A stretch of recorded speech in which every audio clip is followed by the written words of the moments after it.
Everyone, मैं हूँ रोशन झा और आज का जो हमारा टॉपिक है वो theory of natural selection. Theory of natural selection को जो दिया था वो थे डार्विन। डार्विन एक इंग्लिश नेचुरलिस्ट थे 19th सेंचुरी के।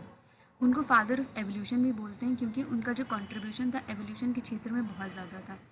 एवोल्यूशन का शब्द का जो सबसे पहला प्रयोग हुआ था वो इनकी बुक ओरिजिन ऑफ स्पीशीज़ में ही हुआ था। ओरिजिन ऑफ स्पीशीज़ में इन्होंने एक थ्योरी दी थी जिसका नाम था थ्योरी ऑफ नेचुरल सिलेक्शन। अपनी इस थ्योरी के लिए ये जो सबसे ज़्यादा प्रभावित थे उनमें से दो साइंटिस्ट थे, चार्ल्स लायल एंड माल्थस। इनकी चार्ल्स लायल और माल्थस की थ्योरीज के बारे में हम अपने अगले वीडियोज़ में पढ़ेंगे।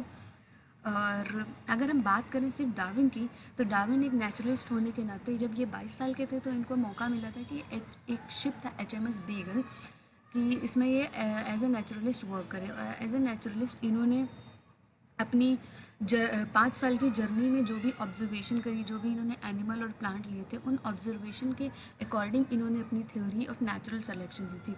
तो अगर हम बात करें थ्योरी ऑफ नेचुरल सिलेक्शन की, तो थ्योरी ऑफ नेचुरल सिलेक्शन के अकॉर्डिंग ये एक ऐसा मैकेनिज्म ऑफ एवोल्यूशन है जिसमें जो ऑर्गेनिज्म अपने नेचुरल एनवायरनमेंट के अकॉर्डिंग ज़्यादा अडाप्टेबल होता है वो ही सर्वाइव करता है। जैसे कि अगर कोई भी पॉपुलेशन है तो उसमें पहली बात तो वेरिएशन होगा और उसमें होगा ओवर प्रोडक्शन। मतलब जो भी पॉपुलेशन होगी उसमें ओवर प्रोडक्शन होगा, they will reproduce as much as they can.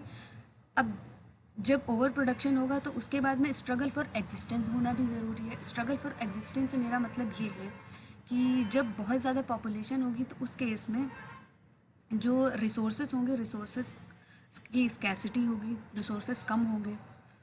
फिर उसके बाद में दो वेरिएशन होनी चाहिए। कुछ ऐसे ऑर्गेनिज्म होंगे जो पॉजिटिव, जिनके पास एडाप्टेशन होगा, जो नेचर के लिए अडाप्ट कर जाएंगे। कुछ ऐसे ऑर्गेनिज्म होंगे जो अडाप्ट नहीं कर पाएंगे। उसके बाद आता है, अगर हम इसको दो में डिवाइड करें तो एक है नेचुरल सिलेक्शन। नेचुरल सिलेक्शन कब आता है? जब एनवायरनमेंट सेलेक्ट करता है कि किस ऑर्गेनिज्म को हमें सेलेक्ट करना, और नेचर सिर्फ उसी को सेलेक्ट करता है जो अपने में एडाप्टेशन ला रहता है। फिर उसके बाद जो कॉन्सेप्ट आता है वो आता है सर्वाइवल ऑफ फिटेस्ट। मतलब जो सबसे ज़्यादा फिट होगा, जो अडाप्टेबल होगा, वही सर्वाइव करेगा। और फिर वो अडॉप्टेड जो भी कैरेक्टर होगा वो होता है इनहेरिटेड। मतलब इनहेरिटेंस का मतलब होता है कि जब वो नेक्स्ट जनरेशन में जाएगा, अगर वो नेक्स्ट जनरेशन में जाएगा तभी तो आगे वो बढ़ेगा। उसके बाद होता है gradual accumulation of favourable character. मतलब वो कैरेक्टर आगे बढ़ता जाएगा और ऐसे करके ओरिजिन ऑफ न्यू स्पीशीज़ हो जाएगा। और जब अगर हम पीछे देखें तो हमने बात करी है वेरिएशन की, तो जो वेरिएशन था उसमें से एक स्पीशीज़ तो जो थी उसमें नेचुरल सिलेक्शन हो रहा था और जो पॉजिटिव कैरेक्टर था वो आगे बढ़ रहा था। लेकिन अगर हम दूसरी ओर देखें, जो उस वेरिएशन में एक ऐसी स्पीशीज़ भी होगी जो कि अडाप्टेबल नहीं थी इन्वायरमेंट को लेकर, जिसने कोई स्पेशल कैरेक्टर नहीं डेवलप किया, तो उसका क्या होगा? उसका एलिमिनेशन हो जाएगा। अगर एग्जाम्पल के लिए हम देखें तो डार्विन ने एग्जाम्पल लिया था जिराफ का।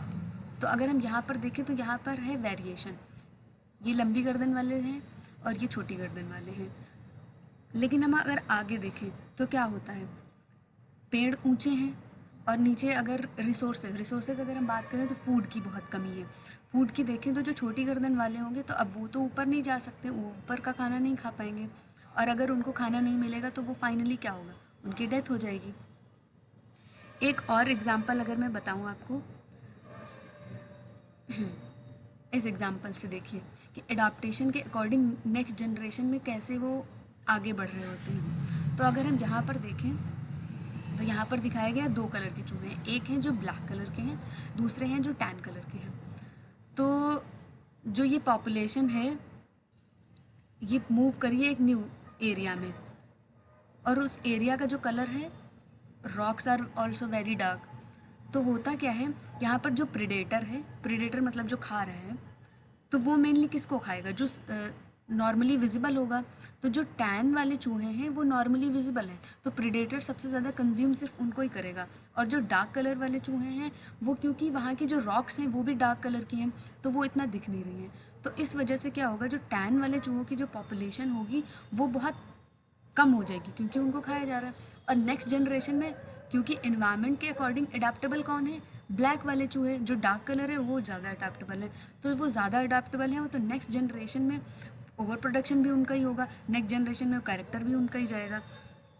तो इस प्रकार से हम अगर देखें तो थ्योरी ऑफ नेचुरल सिलेक्शन बस यही कहती है कि जो सबसे ज़्यादा फिट होगा, जो नेचर में अपने आप को ज़्यादा अडाप्ट कर लेगा, वही नेक्स्ट जनरेशन में जाएगा, उसी की पॉपुलेशन बढ़ेगी और नेचर सिर्फ उसको ही सेलेक्ट करेगा।